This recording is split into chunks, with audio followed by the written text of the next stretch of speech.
Ma mission, c'était de trier les œufs et d'enlever tout ce qu'il y avait qui n'était pas vendable. Alors le poste prédéfini, je ne sais pas vraiment, mais on prenait les poules et on les mettait dans des caisses en plastique pour les envoyer en Allemagne. On n'était pas tous habilités à aller déclencher les machines qui nous amenaient les œufs. J'y étais qu'une fois et en fait ça m'a choquée parce que déjà c'est tout noir, il n'y a pas de lumière et il y a une odeur assez forte. Donc on se dit c'est les excréments, c'est tout ça. Mais après quand on y travaille, on peut comprendre aussi des fois que ça peut être des poules en décomposition. Moi, ce qui m'a marqué le plus, c'est que je raconte assez souvent quand j'explique que j'ai travaillé là-bas, c'est vraiment les poules en décomposition. C'est du jus quasiment, c'est horrible. Donc ils se marchent dessus et c'est vraiment ce qu'il y a de plus horrible, je pense. Quand on voit la poule qui prend la forme des grilles comme ça, donc à plat et tout ça, des fois on voit que la tête, on se dit ouais, où est le reste du corps ou ainsi de suite, quoi. Des fois on retrouve que des parties du corps en fait. Et tout ça sans que personne vienne vérifier ou ne même l'enlève parce que donc si elle est en décomposition, ça fait au moins une semaine qu'elle est là. Personne n'a pris la peine de venir l'enlever quand même. Donc c'est qu'il n'y a pas de suivi dans les cages ou même de surveillance ou quoi que ce soit. C'est vraiment on les met dedans, on voit ce qui sort et puis de l'argent quoi, voilà c'est ça. Hein. Il y avait 4 lignes, donc on était 4 filles à ranger les œufs, donc on devait quand même retrier parce que des fois il y avait des petits couacs avec la machine. Et en fait on devait aller le plus vite possible, donc c'est-à-dire qu'on avait les œufs qui arrivaient, hop on prenait nos plateaux, on les remettait par-dessus, on faisait des colonnes, on posait sur des palettes et ensuite il y avait une personne qui venait pour aller filmer ensuite les palettes et mettre donc la date de ponte jusqu'à quand c'était bon et puis après ça partait directement dans les camions pour la vente. Nous le matin on arrivait, donc il y avait les camions déjà en général qui étaient là pour envoyer les poules en Allemagne, tout ça, et il y avait des grandes caisses en plastique marron. Donc ça ils arrivaient, on devait les prendre sur des rails, donc ils étaient empilés sur des trucs à roulettes, donc il y en avait, je sais plus, je pourrais pas vous dire, mais peut-être 5-6 sur les racks à roulettes. On les emmenait avec nous, on les chargeait, on remplissait de poules, tac tac tac tac tac. Et puis après c'était réexpédié dans le camion en fait. Donc après la pause du midi, donc on reprenait à midi, on reprenait à 13h30 ou 13h, je ne sais plus vraiment. Et ça jusqu'à 16h30 c'était non-stop. On tenait la cage comme ça et puis on les chargeait par au-dessus. Donc celle qui était en dessous a été écrasée par tout le monde. Et après une fois qu'on devait le remettre sur les rôles à roulettes, là on réinclinait la cage. Mais en attendant, il pouvait se passer 5 minutes le temps qu'on remplisse la cage en plastique. Donc c'était la première qui était au fond, forcément elle prenait tout le reste sur la tête et puis ainsi de suite pendant qu'on faisait les 5 cages comme ça en fait. Et qui étaient après expédiées dans le camion. Je pense que c'est même sûr qu'il y en avait quelques-unes qui n'avaient pas tenu la journée, hein, surtout qu'il faisait pas froid, donc la chaleur était là, tout se collait entre elles. En fait oui, quand on arrivait à 8h du matin, les poules pouvaient attendre jusqu'à 16h30 ou toute la journée, en fait ils attendaient qu'on puisse charger les autres poules et que le camion soit plein. Le temps qu'on finisse vraiment que le camion ne parte pas en sous-poids, qu'il ne perd pas d'argent pour le transport ou quoi en fait. Donc on chargeait le maximum qu'on pouvait dans le camion. Les premières poules qui étaient prises à 8h, rester dans le camion au fond de la remorque, quoi. Celle qui était en dessous, qui était à l'envers, en général, tête en bas, et puis à passer la journée comme ça, tête en bas. Il n'y a personne qui allait la redresser ou quoi que ce soit, si elle ne le faisait pas d'elle-même. Dedans, après, c'était rechargé, c'est pareil comme sur les racks, hein, sur une hauteur de 5-6 caisses. Et en général, celle qui était au fond, le long de la bâche, il n'y avait pas de pitié pour eux, ils n'avaient pas d'air spécialement. Donc, puis comme je vous ai dit, on les chargeait comme ça, puis après, on les remettait à plat. Donc, si la poule était tombée dans le bon sens, ça va, sinon elle faisait le trajet la tête en bas. C'était tous les jours, il y avait un camion qui partait en général. Ça a duré plus d'une semaine en tout cas. Ouais. Sur ce qu'on appelait le tapis, si vous voulez, on avait ce qu'on appelait le trou, donc c'était une grosse cuve où on devait jeter les œufs qui étaient vraiment très sales, qui ne passeraient pas dans la machine pour trier les œufs et les mettre dans les cartons.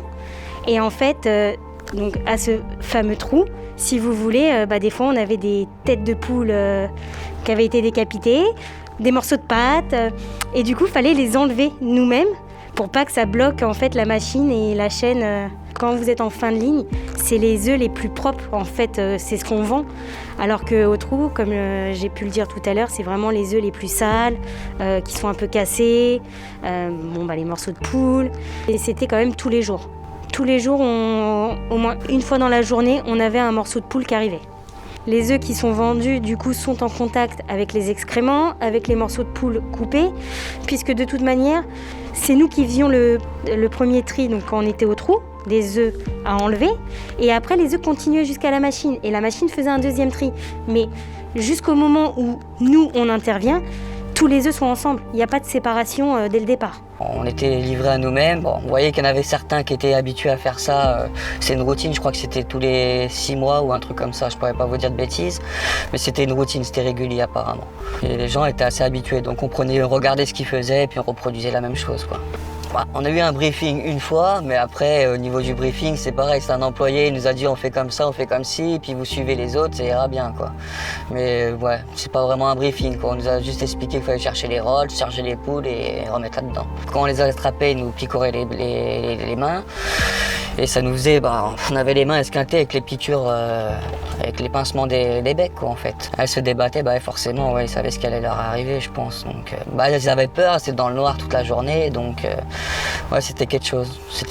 Il fallait avoir du débit quand même, donc, même quand on les attrapait, on sentait des fois, on leur faisait mal, mais bon, il fallait y aller, quoi. Vous voyez, quand vous entendez que vous les attrapez par les pattes et qu'il y a une patte qui craque, c'est qu'il y a eu quelque chose. C'est qu'on leur a fait mal, même quand la poule a pleuré, elle crie du moins, donc c'est là qu'on se dit faut arrêter en fait.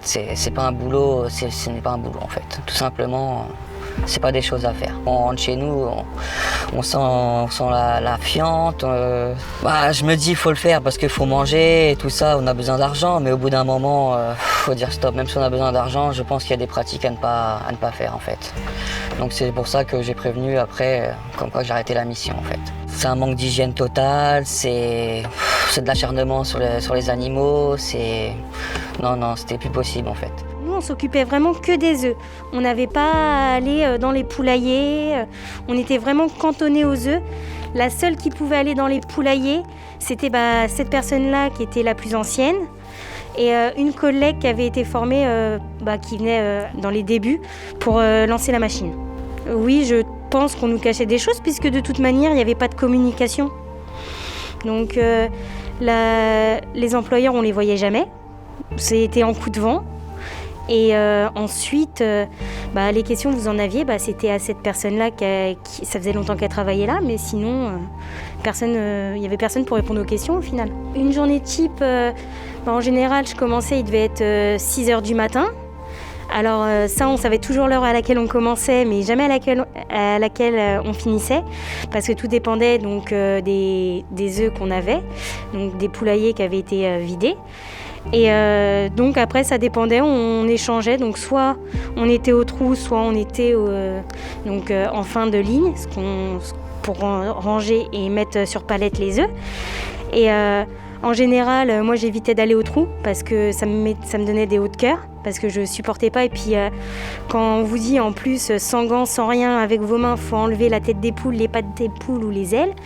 Donc moi c'était assez compliqué, donc je voulais pas trop. Donc j'avais des collègues arrangeantes qui elles le faisaient.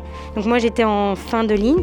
Et puis je montais mes petites colonnes d'œufs que je mettais ensuite sur palette. Et le plus tard qu'on ait pu finir, c'était 17h. Alors en général, quand c'est 17h, c'est qu'il y a eu beaucoup de problèmes sur la machine, qui a été arrêtée souvent, ou alors qu'il y a beaucoup d'œufs, mais ça arrive de temps en temps. Et puis après, fallait entre-temps les filmer aussi pour que ça puisse partir dans les camions. Et ça arrivait qu'on ait des personnes qui viennent acheter les œufs pendant qu'on travaillait. Donc c'était notre collègue la plus ancienne qui vendait les œufs directement aux personnes. Et ce qui m'étonnait, c'est qu'en fait, elle prenait les sous. Je pense qu'elle les donnait directement à la patronne. Surtout qu'il n'y avait pas de caisse, entre guillemets. Il n'y avait pas de registre de tenue. Des personnes qui venaient nous acheter des œufs, c'était 2 à 3 fois par jour. Et dans la semaine, tous les 2 jours. Dans les étiquettes que nous on faisait, alors il y en avait où c'était le nom du domaine, mais on a travaillé aussi pour des entreprises, notamment une qui m'avait marquée parce que c'est celle que je consommais le plus à l'époque, qui m'a stoppée et encore maintenant je ne reprendrai plus cette marque. C'était la marque Matine. Après, est-ce qu'eux étaient au courant de comment étaient élevées les poules ? Ça, je ne pourrais vous le dire, mais ça m'a choquée. Ça m'a fait mal au cœur pour les poules, parce que quand vous êtes en train de trier des œufs et que vous voyez des têtes arriver ou des pattes, on se pose la question. Et il y a une de vos collègues qui vous répond « Ah des fois ça arrive, elles se font sectionner la tête ou la patte si elles étaient en train de manger à ce moment-là ou quand c'est venu récupérer les œufs. » Pour moi, je pense que c'est ça parce que malheureusement, nous, on n'avait pas la vue sur ça. Des fois, on avait des bouts d'ailes aussi. Donc ça choque un peu. Et moi, je sais que ça m'a quand même... j'ai arrêté de manger des œufs pendant au moins 4-5 ans quand même. Ça fait très peu de temps que j'ai commencé à en remanger et encore, j'ai encore du mal. Au cours de ces 3 mois, j'ai commencé donc, dans un bon état émotionnel puisque j'étais contente de travailler. Et en fait, plus ça allait dans le temps, plus ça avançait, plus j'étais démotivée à y aller. Parce que se lever très tôt le matin pour travailler, ce n'est pas un problème.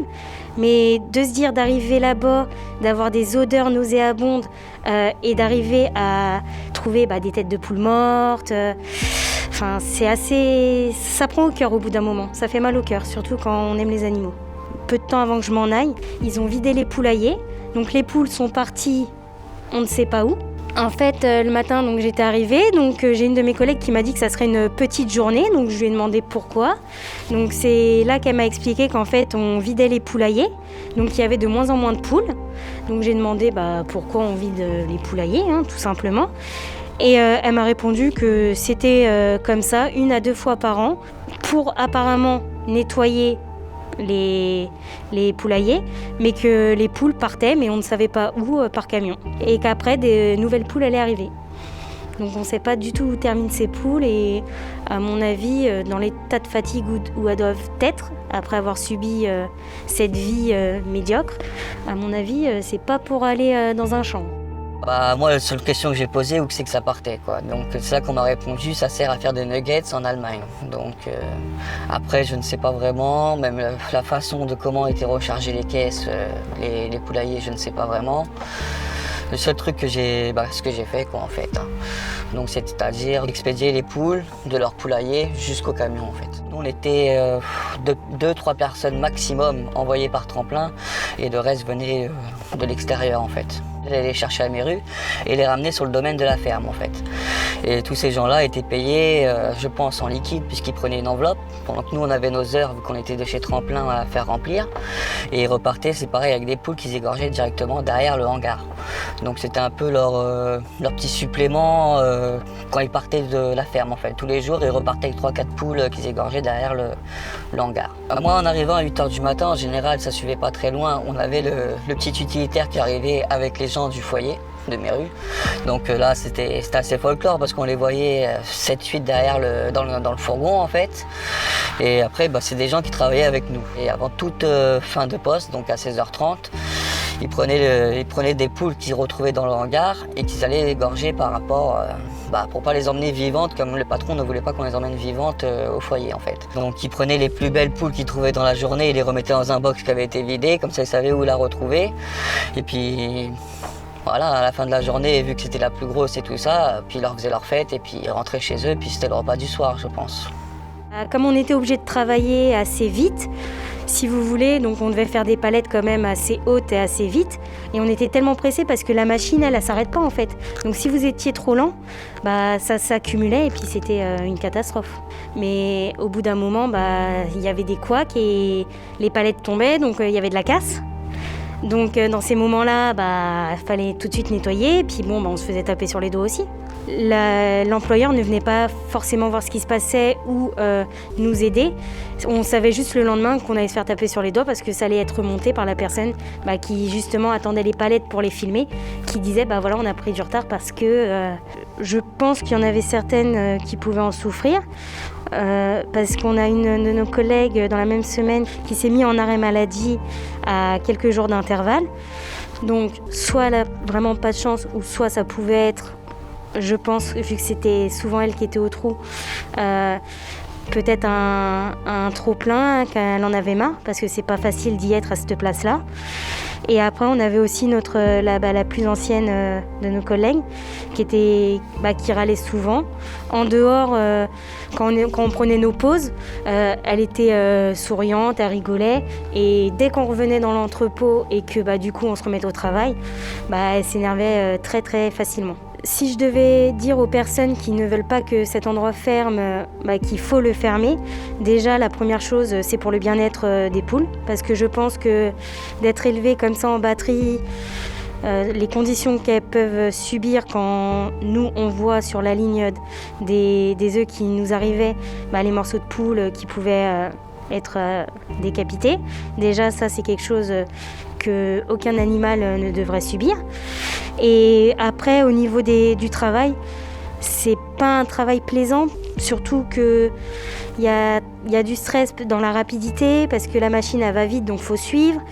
Et puis les conditions, vous commencez le matin, surtout en hiver, il fait nuit.